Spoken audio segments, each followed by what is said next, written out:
Today Haryana में आपका बहुत बहुत स्वागत है। आइए शुरू करते हैं हरियाणा से जुड़ी हुई आज की कुछ खास फटाफट खबरें। लेकिन उससे पहले आप हरियाणा के किस जिले से ये चैनल देख रहे हैं कमेंट बॉक्स में हमें जरूर बताएं और साथ ही साथ इस चैनल को जरूर सब्सक्राइब करें।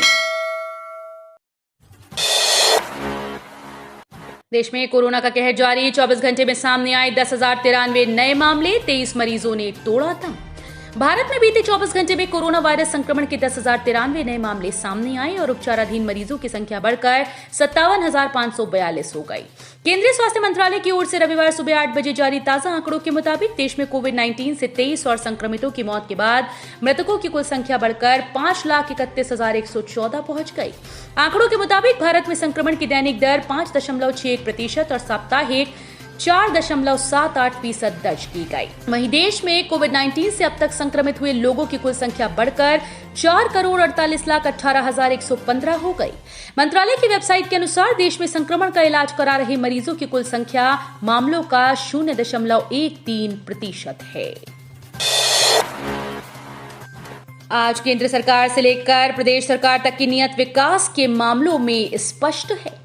हरियाणा के मुख्यमंत्री मनोहर लाल ने कहा कि प्रदेश के बड़े गांव में सुरक्षा की दृष्टि से सीसीटीवी कैमरे लगवाए जाएंगे। ये व्यवस्था जिला परिषद अथवा पंचायत से करवाई जाएगी या फिर प्रदेश सरकार इसके लिए कोई अन्य व्यवस्था करेगी। इसका फैसला जल्द लिया जाएगा। इसके अलावा उन्होंने धतीर गांव से पातली गांव तक नई सड़क का निर्माण 45 लाख रुपए से करवाने तथा हजारी बंगला चौपाल की मरम्मत के लिए 10 लाख रुपए और धतीर से मटकोला तक 3.30 किलोमीटर लंबी सड़क के निर्माण के लिए 3 करोड़ रुपए मंजूर करने की घोषणा की। अंबाला में डोमेस्टिक एयरपोर्ट पर शहीद स्मारक के कार्य अंतिम चरण में। जल्द शुरू होंगे अनिल विज के 2 ड्रीम प्रोजेक्ट।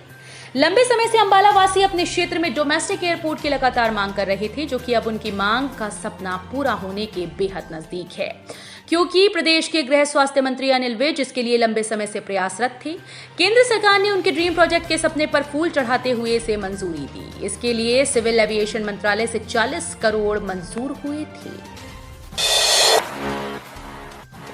3 जिलों में पारा 41 पार हुआ। येलो अलर्ट जारी। मेवात सबसे गर्म, 18 से बदलेगा मौसम।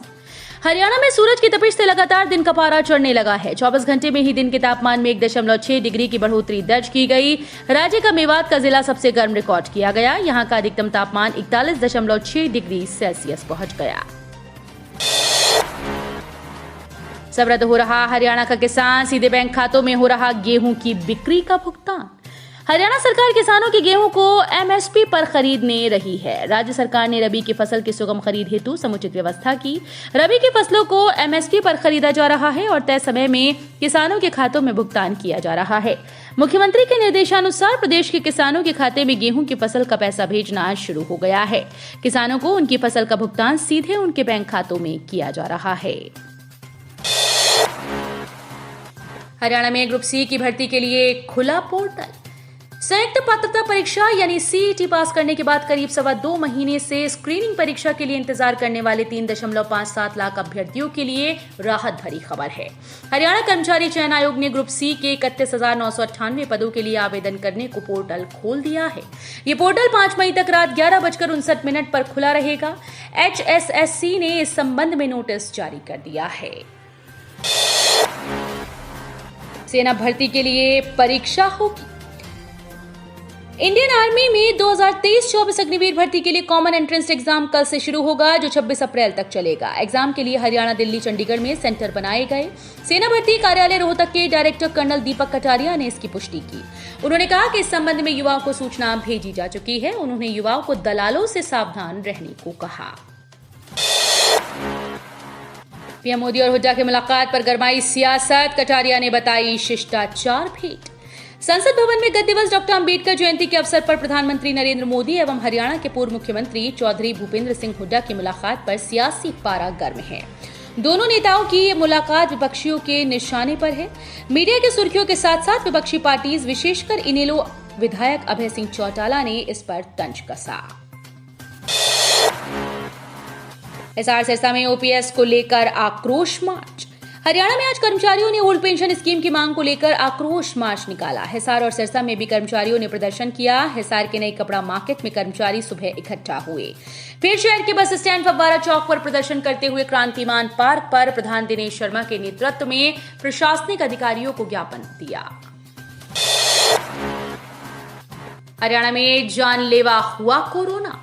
हरियाणा में कोरोना संक्रमण से एक और मौत का मामला सामने आया। 24 घंटे में 17 जिलों में 874 लोगों में संक्रमण की पुष्टि हुई। पॉजिटिविटी रेट 10% के पार होकर 12.33% पर पहुंच गया। अभी तक की ये रिकॉर्ड बढ़ोतरी दर्ज की गई। सबसे चिंताजनक बात यह है कि एक्टिव मरीजों की संख्या में भी तेजी से बढ़ोतरी हुई।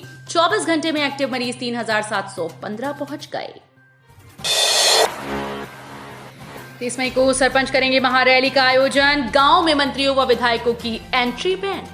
किसानों ने रविवार को यहां एक बड़ा ऐलान किया। किसानों ने बताया कि 30 मई को सरपंच महारैली का आयोजन करेंगे। 2 मई को जिला स्तर पर सरकार का विरोध। इसके साथ ही उन्होंने फैसला किया कि गांव में मंत्रियों व विधायकों को अब घुसने नहीं देंगे। इतना ही नहीं, सार्वजनिक जगहों पर वे सरकार के कार्यक्रम नहीं होने देंगे और 2024 के चुनाव में सरपंच वोट की चोट करेंगे।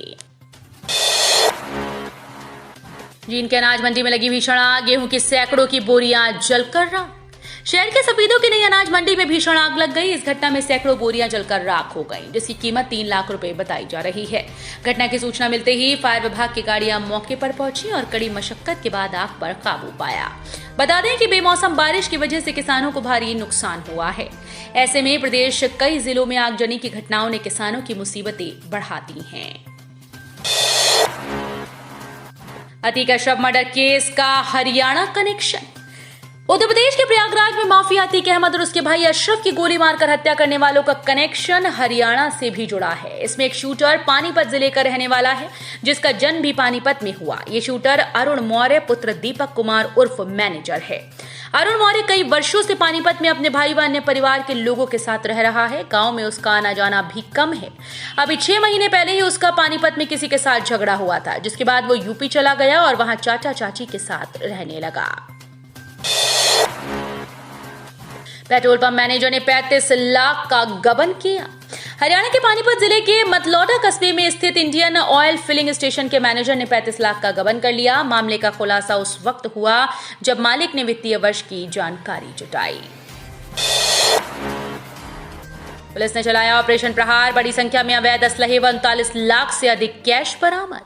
एसपी मोहित आंडा ने प्रेस कॉन्फ्रेंस कर इस पूरे मामले की जानकारी देते हुए बताया कि ऑपरेशन प्रहार के तहत आज यमुनानगर में गैंगस्टर और गैंगस्टर से जुड़े ठिकानों पर करीब 15 जगहों पर छापेमारी की गई। इसके अलावा अंबाला में भी 2 जगह छापेमारी हुई। इस दौरान 2 देसी कट्टे, 1 dummy pistol, 18 cartridge, antique cartridge और अवैध तेजधार हथियार, इसके साथ साथ 39 लाख से अधिक कैश, भारी संख्या में मोबाइल फोन और पेन ड्राइव मिले। 3000 नशीले कैप्सूल्स और गोलियों के साथ तस्कर गिरफ्तार। एनडीपीएस के तहत पहले से दर्ज हैं 3 मुकदमे।